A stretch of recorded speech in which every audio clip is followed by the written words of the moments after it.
Hi, and welcome to the City Sculptors Podcast. I'm your host, Alexis Williams. I am also the Director of Operations for 12th Street Heritage Development Corporation, but for the past 4 years, I have been immersed in the real estate and development world. That journey led me to this podcast, the City Sculptors. Here, we take a look behind the curtain and we talk to business owners, city leaders, construction workers, realtors, and developers, and we see what does this world really look like and how a city is shaped. So if you've ever wondered what she does seems kind of fun, or hey, I want to make a difference in my community and be a city leader, listen and subscribe and hit like, because here, me, you, and anybody listening can be a city sculptor.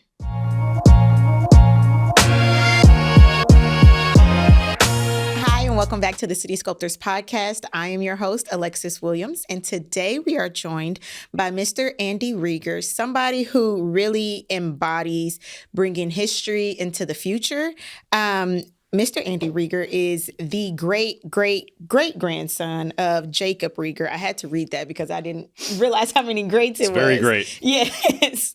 And you took over in 2014 after almost a century of not having any distillery, anything to do with whiskey. Tell me, what was your journey into saying, hey, I think I want to bring back my family's legacy? So the real story behind everything, so Rieger Co. distillery, founded in 1887 here in Kansas City, died with Prohibition in 1919. Family were immigrants from the Austro-Hungarian Empire, so a very traditional type story that we hear about all the time. So after it closed, thought to be gone, dead forever. But we always, growing up as a kid in Kansas City, we always had old advertisements, old bottles, old shot glasses around the house, but they were just relics. They were just a function of history with our family. And so I never really thought much about it. I always tell people that the most interaction I had with the historical brand as a kid growing up was when my dad would be gone, we would pour his Jose Cuervo into 130-year-old shot glasses and drink it, because then we thought that he wouldn't actually look at those glasses to see if we had actually been drinking something out of them. So that was the entirety of knowledge. But I actually went to school in Dallas, Texas, and lived down there for about 8 years until I moved home to do this. But when I got done with school, I was working in the private equity world. And in 2010, that summer, my dad was actually diagnosed with stage 4, grade 4 cancer, and ended up passing away 9 weeks later, unfortunately. And so when he was sick, though, there were 2 pieces of advice that he gave me, and they were unrelated to anything I was doing because I was on a good career path in Dallas, Texas. And one of them was, don't move home unless I have a real reason. And he said everything is going to be fine in Kansas City, but him passing away was not that reason. And only I in the future would ever know what that reason was. And the second one was that in the old family history side of things, they also built, the Riegers built a small hotel at 20th and Main Street to coincide with Union Station when it relocated from the West Bottoms, which it was constructed in the West Bottoms as Union Depot in 1877. And then it relocated and opened in 1914 as Union Station, just as we know it today. And so it created a little bit of a real estate boom, and that's the reason why it's called the Crossroads District. And so the Rieger family was no different. They built this little hotel just to the north of it, the first intersection to the north of the Union Station. And as a part of it, it was the entire face of the brand for the new center of gravity for Kansas City. So when Prohibition hit, they sold the building off because its strategy was part of the distillery. The distillery was no more, gone, dead forever. So back to the story of my father and the thing he said while he had his cancer in July of 2010, an article came out in the newspaper that said that 2 guys were going to get together and start a restaurant in the old historic Rieger Hotel building. And they were going to call it the Rieger to honor the original legacy of the building name. And the guys doing it, one was an up-and-coming top chef in the city. One was going to be bringing craft cocktails to the city for the first time, which now we take for granted. But back then, it was just like Coke and whiskey or, orange juice and vodka. And so from all that, he said if he wasn't around, that I had to go see it in order to make sure that a Rieger actually went and stepped foot in the restaurant. So those things were very, very impactful in terms of functioning to the story. The last thing that he'd always taught me in life, though, was never make emotional decisions. And I can't say I'm always great at that, nor is anybody good at that. I don't know if any of us are, but but those 3 things really played in. So I came back in 2010 And from Dallas, Texas for Christmas, visiting my mom. I was in town for 7 days, and I went to the Rieger restaurant 3 of those 7 nights, 2 of which were Christmas Eve and Christmas when they were closed. And so the first night, introduced myself. That was that. They kind of thought I was just trying to get some free food. And then the next night I came back and I brought a manila folder of a whole bunch of photocopies of old pictures from the family, old whiskey advertisements, things along those sorts, because they were building a wall right when you walked in on the left. And they were trying to tell the story. Yes. And so I wanted them to be able to tell the story accurately. And so I just handed them the envelope and I said, hey, if you frame these things, you'll be able to finish your wall. And so then they realized that I was not trying to get free things. And that was the night that I always joked that I got a bunch of free drinks and appetizers that night. Your favorite anyway, of course. Yeah, of course. But then that night, the bar guy, Ryan Maybe, said to me, hey, you know all about your family's history. Someday, let's restart the old distillery. And that was that. And it wasn't really until about a year later in Christmas time of 2011 that I was back in Kansas City and met with him. And he really wanted to do this, but he wanted to make a bar. And that made alcohol in the back, a local small distillery, just like we've got a bunch in Kansas City. There's a bunch all over the country. And so really creating that like local thing where it's all about the bar. Yes. And sometimes they make alcohol in the back. And I just wasn't something I was overly interested in, felt it would be emotional. So I just wanted to see him do it, though. And so I started helping him more and more and more. And the more I was helping him, the more I was getting into it and digging in. And one day I just approached him as I was doing a ton of this work. And I said, hey, you ever thought about making this distribution focused? And he looked at me and was just like, yeah, sure. That sounds like a great plan. And I was like, oh, that was a pretty easy pivot from I want to open a bar where we make alcohol to a distribution-based manufacturer. And so kind of was like, maybe I'll be doing a little bit more with this. But then through some of his general connections, I asked him, who do you know that can help with the whiskey side of things? And he said that he had recently met the gentleman that used to run Maker's Mark and said, could he come and or that gentleman told him, if you ever need help, just call me. And so we ended up calling this guy. And he loved the story, loved the idea of being a manufacturer. But one of the things he said at the end was, because the family is involved, it's real. And I want to be a partner in this. And we hung up. I called Ryan and said, hey, I'm not going to be around. You got to tell this guy that the family is not involved. And he said, I'll cross that bridge when we get there. So then a couple months later, we go by and I'm wondering about who's going to help with the distribution side of things. And we get in touch with a gentleman that Ryan had studied under from the very professional side of the bar world. And he said all the same things and said, oh, the family's involved. I want to be a partner in this. And that gentleman had sold and worked for Diageo all across the world, helping Tanqueray, was paid by the Spanish government to promote sherry in the United States. Wow. Commercialized mezcal in the United States as a product in the 90s, early 2000s. So a very, very incredible industry expert, and had the same reaction. But that guy then kept saying something to the tune of, oh, he could convince the guy that ran Makers or Tanqueray and Smirnoff as the master distiller to quit and come be at Rieger Co, this random startup in Kansas City. So it was all just surreal to me, who wasn't involved in this industry. And it was in the summer of 2013 then, as the planning had continued on, where I was not going to be involved. And I kind of just was a little frustrated one day in that summer. And I said to my then girlfriend, now wife, about how I felt I was really the driver, but I wasn't going to be involved. And I couldn't keep driving this thing forward. And she just said, remember how your dad told you, only move home if you ever have a reason. She goes, you're so close to this and you're trying to prevent it because you think that it's emotional, but clearly this is the reason and you just don't see it. And so that's the origin story from a reality standpoint as to how I went from private equity investment banking in Dallas to restarting an old family legacy. And also speaks on having a good partner to encourage you, that you knew what you were supposed to do all along. You were just kind of fighting that. She's a very, very supportive brand person. And so she makes the entire distillery brand experience, the look, the vibes. She just has that under her thumb, and she is awkwardly good at it. I love that for her. But when you think about your family's name being back on the bottle again, you kind of said, in your story, the family's not going to be involved, but I'm giving you guys permission to do this, to move forward. What did that legacy mean to you? Or did you even think that it was going to be a legacy at that point?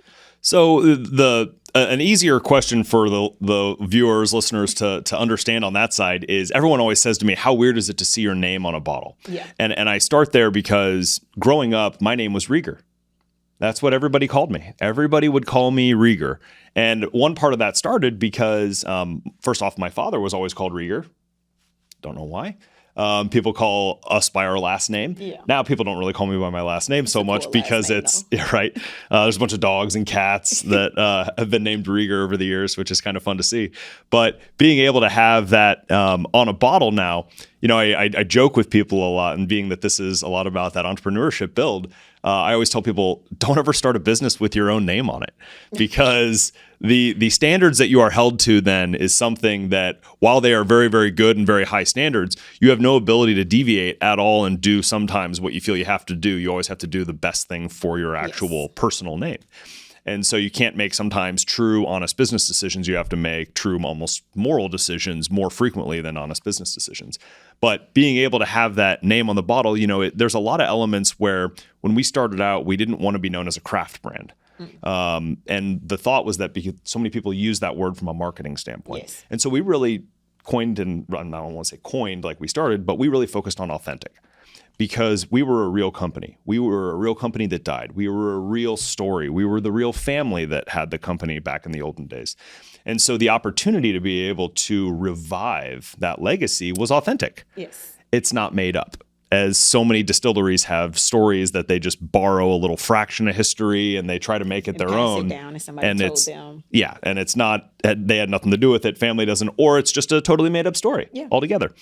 And so we really focused on that. Well, then those companies started seeing that, and then they're like, well, we're going to call ourselves authentic. And so that kind of sort of pushed itself away. But the one thing I will say when you have your own name on the bottle is you get to decide what that represents. Yeah. And for us, that representation is quality. And so when you have the former master distiller of Maker's Mark starting your whiskey program, the former master distiller of Tanqueray and Smirnoff overseeing vodka and gin, when you are selling whiskeys for $30 a bottle, when you're selling that are being called by people in Kentucky as the best independently produced bourbon. I was going to get to the post on LinkedIn. I was going to get to that. Yeah, I mean, the notoriety that we are gaining because we are independent. And so we get to beat to our own drum. But because I think that name is on the bottle, to really circle back to your core question, it just forces us to have to always be as above board as possible, not only as a brand ethically, but from the products that we are creating, so that somebody doesn't see the word Rieger on a bottle and think that's terrible quality. And then they meet me next and they're like, oh, this is the low quality guy.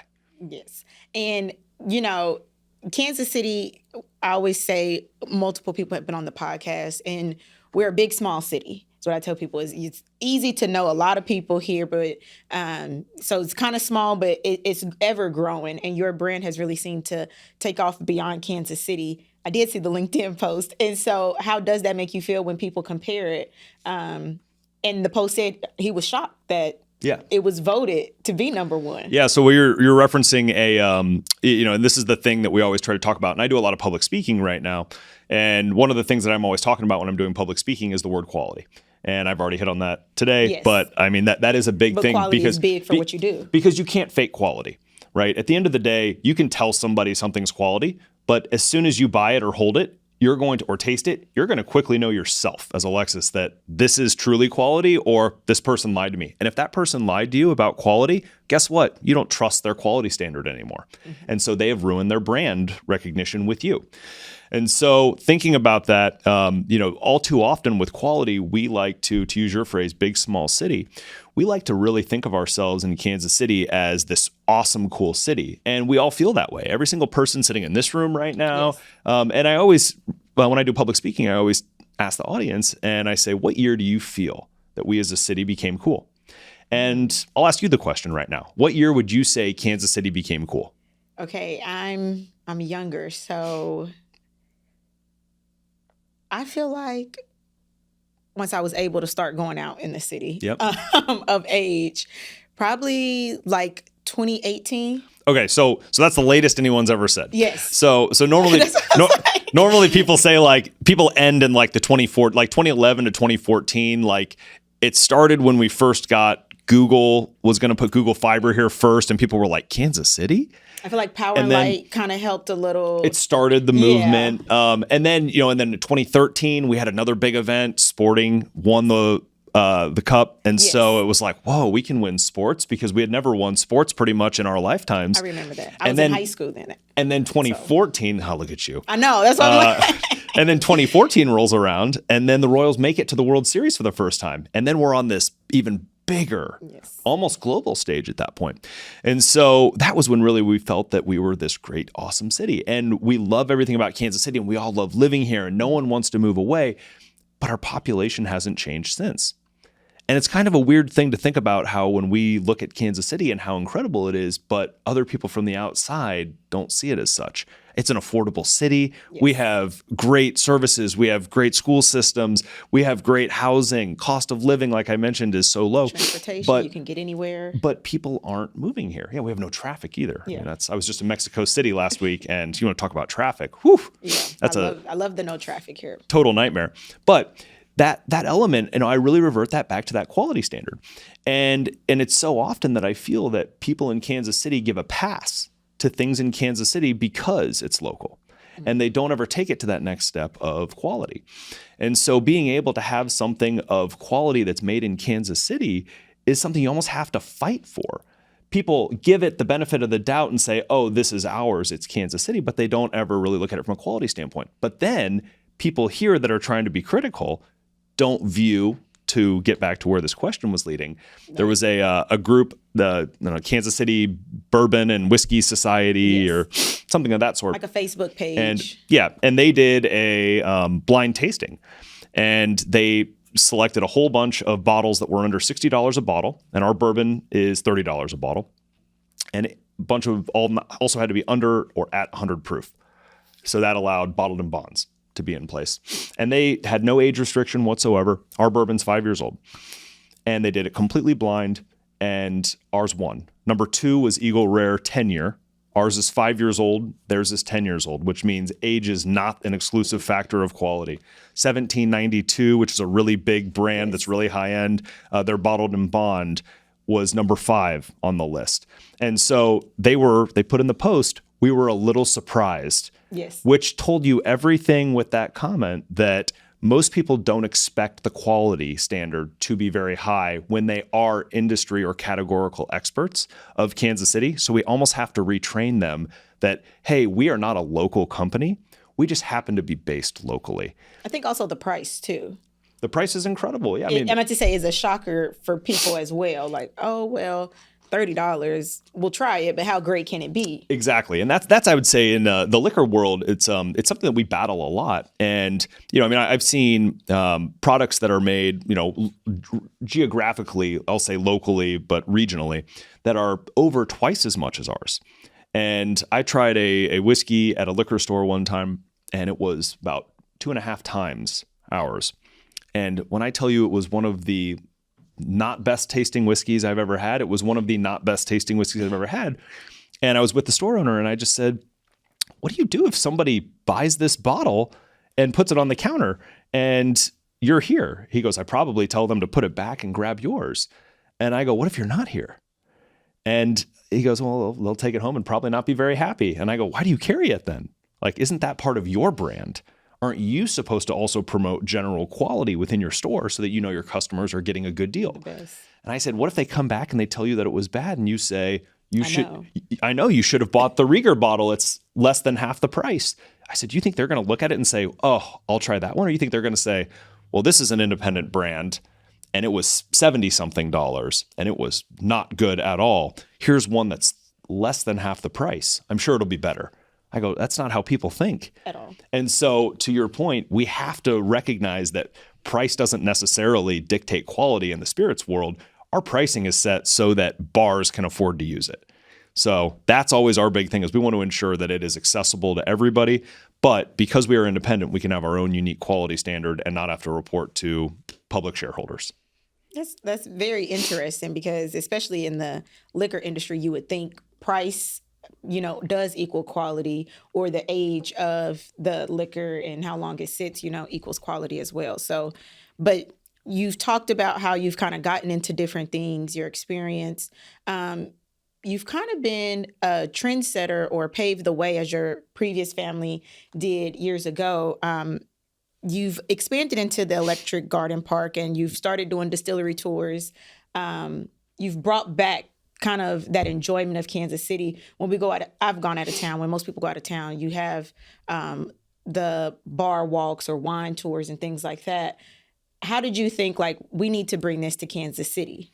So, you're referencing our campus in general. So when we started out, we were just at a 15,000 square foot manufacturer. We didn't have a tasting room.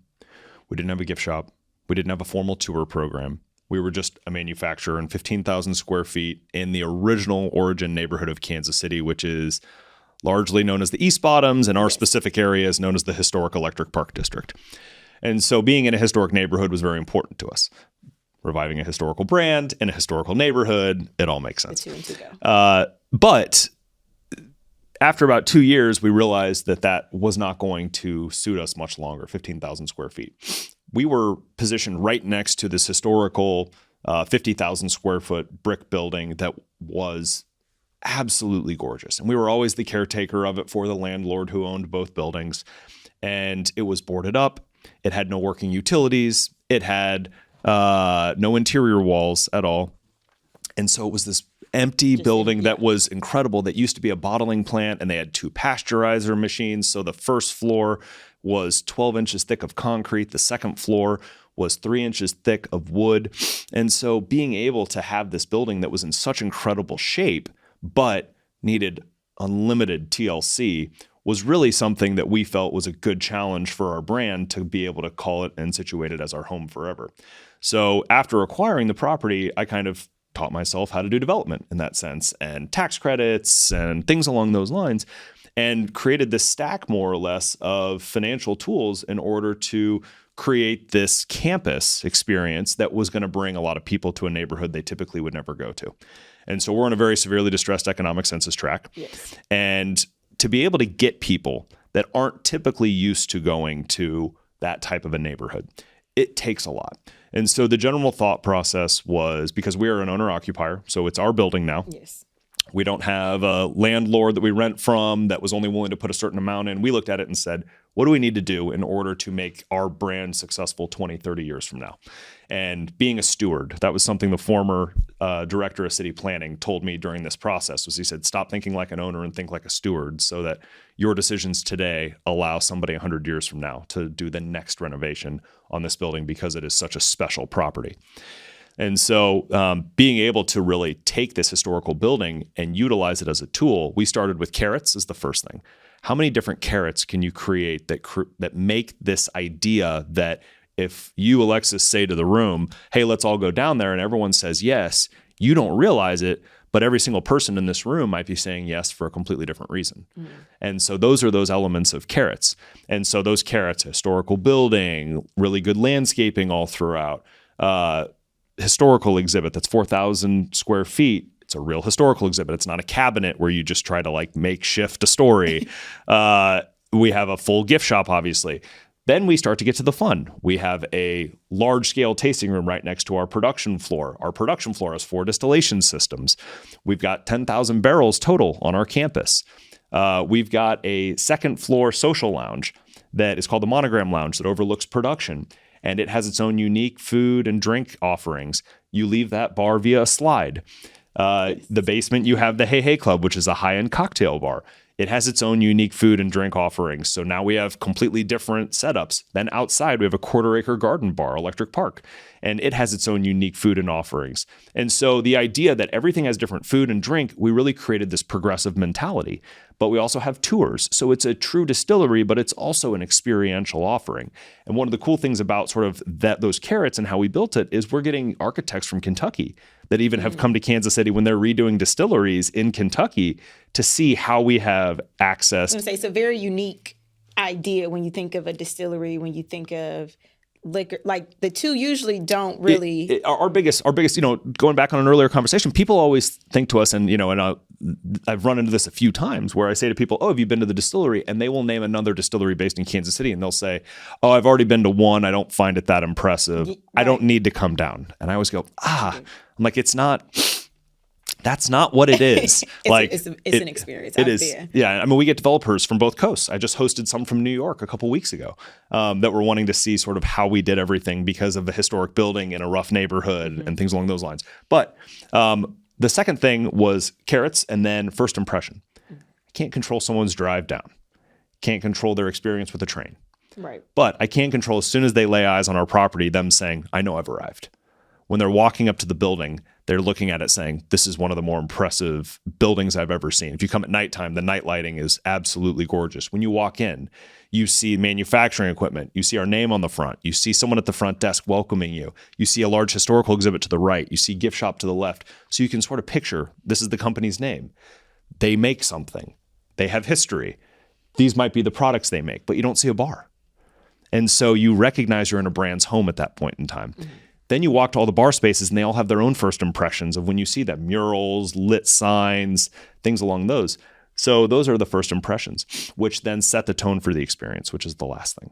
How is the staff? Is it clean? I pick up trash outside the building every single day. We have trash cans all over that are whiskey barrels, because the idea that when you see trash, you feel neglect. Yes. When you don't see trash, doesn't even cross your mind. So it's not a positive experience when you don't see trash. It's just not a negative, which is enough to be positive in that sense. And so, but as you go along the way, you have to have all those experiential things, including, going back to the bottles element, value. And so whenever I talk about things we don't do on site, and we'll host events that are 1,200 people. We'll welcome people where we have 600 people a night on a Saturday, just between all the bars and restaurants. But for us, we don't have, in the distillery spaces, we don't have cheap drinks, we don't have Red Bull, and we don't have shot glasses. And when you eliminate those three things, we eliminate problems. And so we don't deal with fighting. We rarely deal with vomiting. And so, as silly as that is to say, we draw a adult professional crowd, people that want to be treated like kids. We are all kids at heart, but every place speaks to you and me about food. Yes. And so sometimes we just want to have a good time with friends and drink while we're eating good food. Yes. And so that's truly what we try to strive for. But with those things, I didn't say our drinks are expensive. I didn't say we don't have sodas.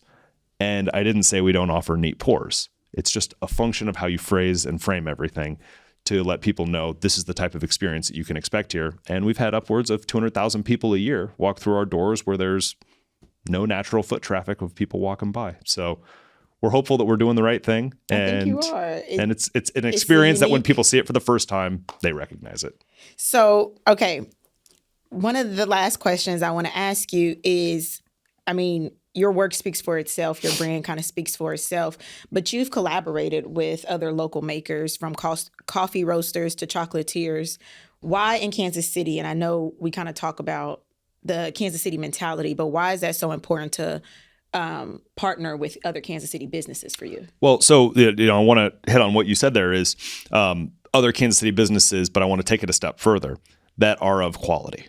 Yes. And that's something that you really try to hang your hat on, is you want to always partner with brands that you feel accentuate each other. Mm-hmm. And so, when we look at, we've worked with, and this doesn't mean there aren't others in these categories, but, Andres is the chocolatier that we have worked with ever since 2014 or 2015.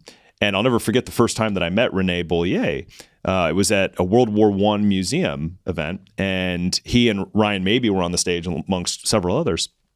And Rene made a comment, and he said, the moderator, asked him, your chocolate is more expensive than a Crunch Bar. How can you justify the price that your one piece of chocolate that is, a tiny bite is 3 times the cost of a Crunch Bar? And he said, because it's not about quantity, it's about quality. And you can have this little bit of our chocolate bar and get as much or more satisfaction in terms of your chocolate appetite than eating an entire Crunch Bar. And I was like, I knew that. I was like, I got to meet that guy. And so, but their chocolate is incredible. And when you see their process, you recognize it and you see the quality and you see the love and the passion that they put in. And you're like, that's exactly who we feel like we are as a brand. And so that things along those lines are very, very important to us. But I mean, even one of our products is Cafe Amaro, and we work with Thou Mayest on the coffee roasting of that. Mm-hmm. And they've been one of the top coffee roasters here in the city for a long time. And they've always had really good care of quality. And so being able to truly work with people that want to work with you, but also have and share the same general quality standard of saying that something isn't up to par, those are the people you want to be with on a daily basis, because those are the people that are going to push our brand forward. They're going to be people that are going to push your perception of Kansas City, your friend's perception.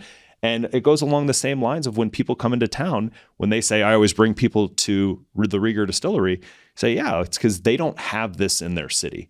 But when people come to town and visit me, I take them to places that I know are going to show the same or better quality standard than what they're used to in their hometown in Chicago, LA, Dallas, New York, Miami, whatever it may be, because you know that you get one chance at a first impression. Yes. And if we can show people correctly here in Kansas City, we know we have the right quality things. We just have to be willing to prioritize them and accentuate them as opposed to just Kansas City in general.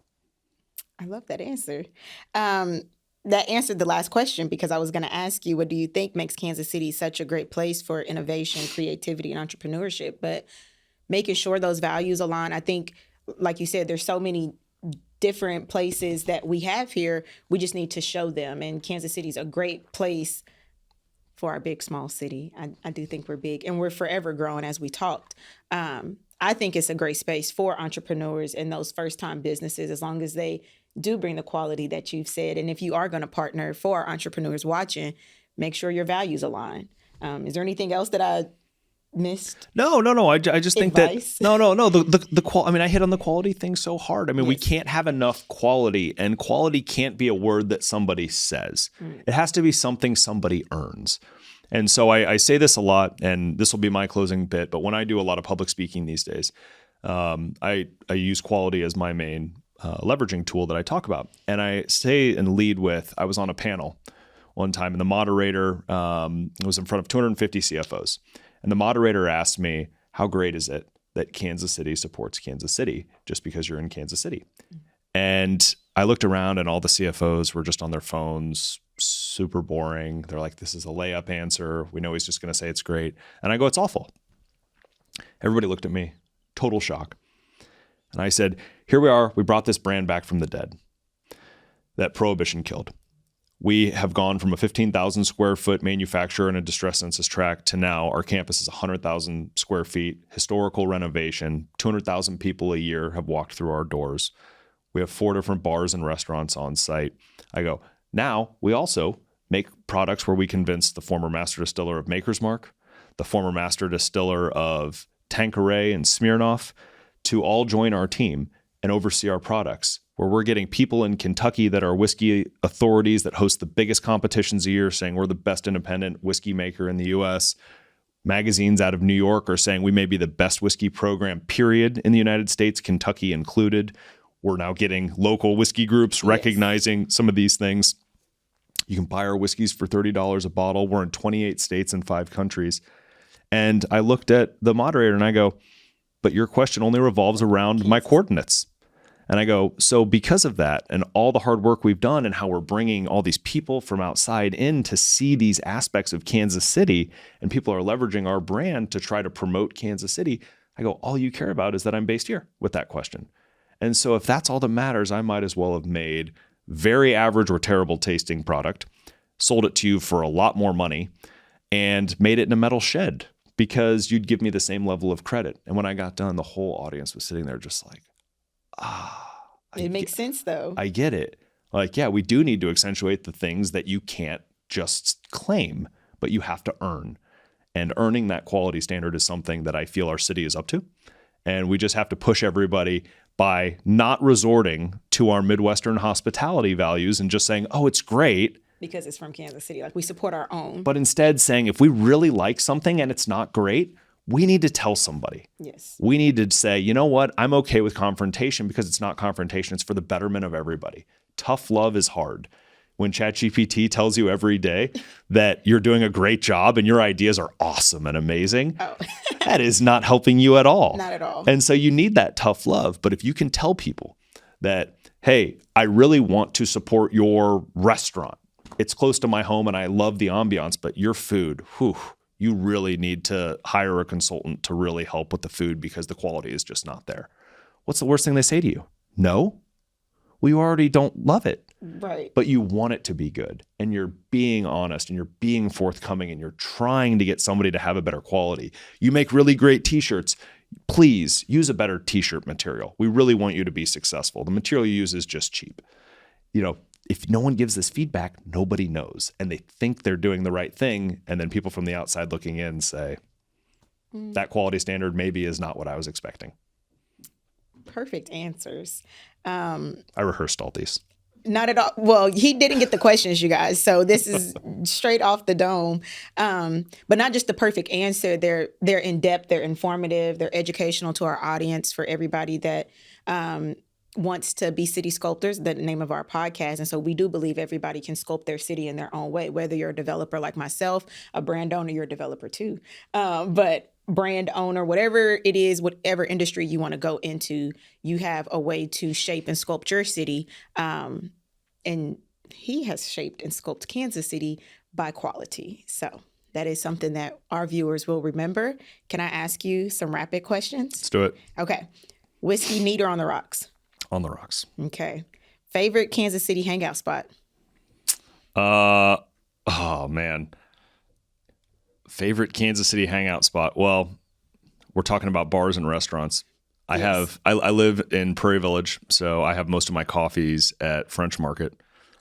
If I am going out for a drink, I probably don't hit any place more than once or twice a year, but every year almost my wife wants to go have her birthday dinner at Farina. Okay. Good to know. A book or quote that keeps you motivated? There's no time like the present. And another one, is this an edited podcast or an unedited podcast? This is edited. You will edit it. Okay. So there was a quote from the late Charlie Munger, who was Warren Buffett's business partner. And I absolutely love Charlie Munger because he's a direct communicator. Never said more than he needed to. And it was something that I always strive for and love. And that's how a lot of people describe me behind my back. Because some people that don't know me, they think I'm cold. And then everyone's like, nope, he's just direct. Charlie Munger one time said, and there's a lot of layers to this quote, but he said, if telling somebody to go fuck themselves is such a good idea, you can do it tomorrow. And you can think of that in multiple ways of you could literally just sleep on it for one night, or what is the one thing that's always approaching and never arrives? Tomorrow. And so you can look at it in multiple ways, but it's basically don't do it right now. Okay, can I keep that in? Yeah. Or do you? I was going to say, do you want me to edit that out or can I keep that in? Oh my gosh, I love that quote. Okay, last one. If Kansas City were a cocktail, what would it be? So I want to say this is going to be a real boring answer. Oh, okay. I know, but I want to say the old fashioned, and I want to say that because we have a quality standard here where basic but good quality. And so I always like to describe this as, you think of quality from a physical standpoint in two ways. One, a lot of times people from the outside looking in look at like gold-plated toilets, right? And they're like, wow, look at that high quality. And we look at that as gaudy and awful here in Kansas City. But we like thick materials. We like wood that's solid. We like things along those lines that you just know and feel that it's quality without it being flashy. And that's like $30 bourbon, right? Like, how can this be the best bourbon out there? Well, because it's just good quality. Like, it doesn't need to be expensive and put people out. And so I think the Old Fashioned is one of those drinks that when made correctly, it is absolutely the best quality, old school cocktail you can possibly get. But there's nothing exciting about it. That's why it's called the Old Fashioned. And on that note, we want to thank you and Pepper for coming and joining us today on our City Sculptors podcast. Pepper, you want to say hi? You want to say hi? Come here. Everybody say hi to Pepper. Come here. Oh my gosh. Her little face. Good girl. Right there. Just be right there. Good girl. Okay. She wasn't into it. She goes to work with me every day. Yes. I have a dog. Pepper is on break right now. I have a dog, Snow, that comes to work too. So we definitely want to thank you and Pepper for joining us today on the City Sculptors Podcast. I'm your host, Alexis Williams, and we will see you next time. Thanks for having me. Thank you for watching this episode of the City Sculptors. If you've ever thought about how our city shaped or thinking about a new career path, this podcast is for you. We upload every second and fourth Monday.